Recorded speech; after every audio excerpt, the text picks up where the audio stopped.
You and I both want to improve at Counter-Strike. Well, this guy named Niko is already pretty good at it. That's why I watched this FACEIT demo of his where he drops 37 kills. There are some really valuable things to take away from what Niko does in this game, but before we dive in, thank you to SkinsMonkey for sponsoring this video. SkinsMonkey is a trusted automated CS2 trading site. It's super easy to use. All you have to do is pick something in your inventory, check how much it's worth, and then go get something new from the monkey. What's also super nice is the filters you can use to narrow down your searches. You can either use your skins to trade for new ones or deposit money with their 30% bonus offer. This becomes 35% when you use my code Wilson. Please use it. Using my code, you can also get up to $5 for free. Use my code Wilson, link is in the description. Something that really sets Niko apart is his emphasis on just click head.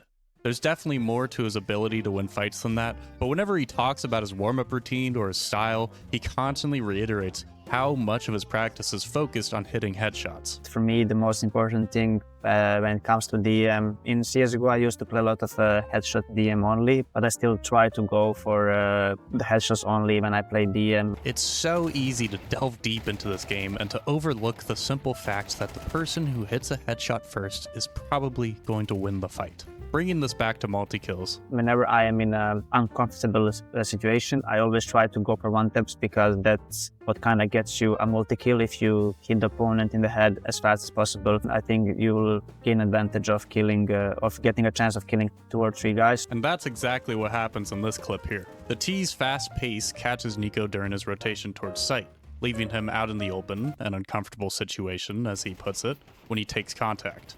This is a spot where most players get maybe 1 kill, but his dedication to just click head allows him to get 2. The difference between getting 1 kill versus 2 can be game-changing, as this round does end up in a 1v1 where Hunter secures the last kill and thus the game. Had Niko only gotten 1 and then gotten traded, it's likely that the T's would have won this round and extended the game into its second overtime. Saying just click head to get multi-kills is all fine and dandy, but something else Niko does to get multi-kills that's easier to emulate is his movement. Sure, the T's spacing in this fight was really bad as they swung Niko 1 by 1, but if either of the first 2 fights were prolonged, the chances of Niko getting traded would have increased drastically. His low time to kill also enables him to then strafe left and right after each kill, making the trade for his opponents even more difficult to get. Here's another example where he doesn't actually instantly hit headshots, it's more so his movement that enables him to get a multi-kill. Niko runs up mid, body blocks the door's smoke, then insta-swings top mid. His movement here allows him to get the second kill super easily because of his strafe to the left, forcing the T to overswing his new position. And then another strafe after the second kill makes his trade for the third player hard to get as well. You do have to be careful with these post-kill strafes, however, because there will be times where the opponents are just too well spaced for you to get this kind of movement in. When Niko is here on short and 2 CTs swing him at once, he has to commit to a spray and can't throw any extra movement into the fight. But because he insta-headshots the first CT, he's able to kill both instead of just getting 1 and then getting traded. Niko and his teammate then go up short, where Niko trades out his teammate from a flank and then is stuck in a 1v1 against a player that Niko correctly assumes is long. I am now going to expertly transition into talking about his utility usage and to ask you to like this video and to subscribe to me, Wilson Counter-Strike 2. Yes, that is my full name. What you'll notice about watching Niko versus your average FACEIT player is that all of Niko's utility has distinct purpose to it. As he rotates, he smokes CT and then runs through tunnels to B. Why? A few reasons. Number 1, this smoke heavily slows down the CT's rotate towards B. Number 2, because Niko throws this from mid doors, the CT has to keep in mind that Niko could very easily just go back up short towards A. Number 3, not using the smoke on B doors or window makes the CT respect the fact that Niko could peek through either, slowing down the rotate even more so. But whether you're Niko or FACEIT level 3, a flying MP9 peek is just simply unbeatable. Here's a nice simple round from Niko util-wise. He buys a full belt of util, plus an extra flash, then cycles through dropping his flashes until he gets to where he throws a long door's smoke. While this is happening, his teammate goes up long and mollies blue and then tucks against the wall. Niko then comes up and flashes long for his teammate to swing.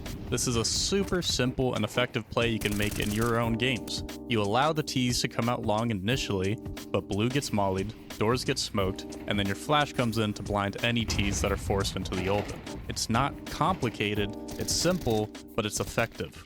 Let's flip it and look at T side long. Niko throws an insta corner smoke for his team, then flashes them out long.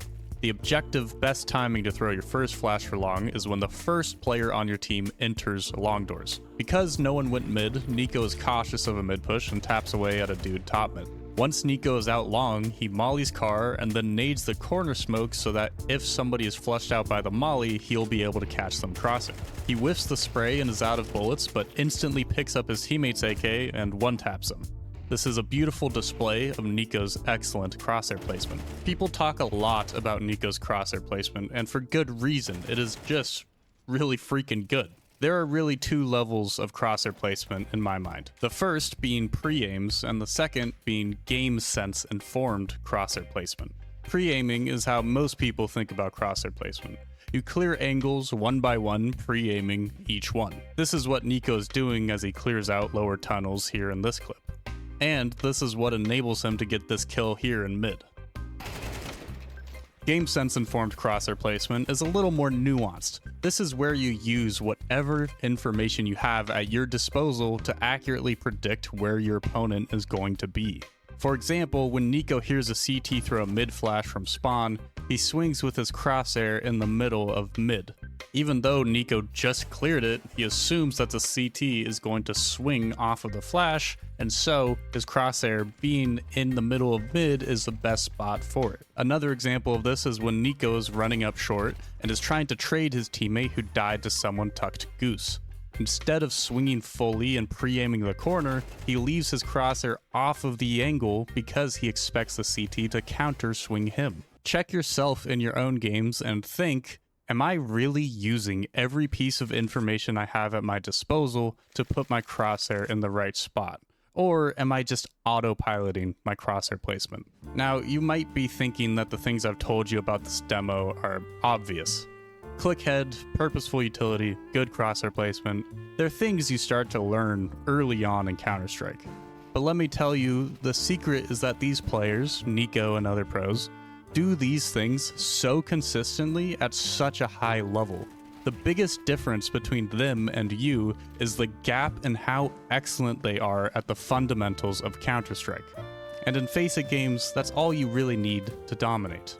I stream my level 10 games over on Twitch. I'd really appreciate a follow-on for you to come in and say hi. Thank you to my channel members who support me and allow me to be a goober on the internet. Thank you for watching. I've made 2 other of these kinds of videos, one for JL and one for Donk. If you haven't seen them, you should go watch them now. Have a great day and good luck and have fun in all of your future games.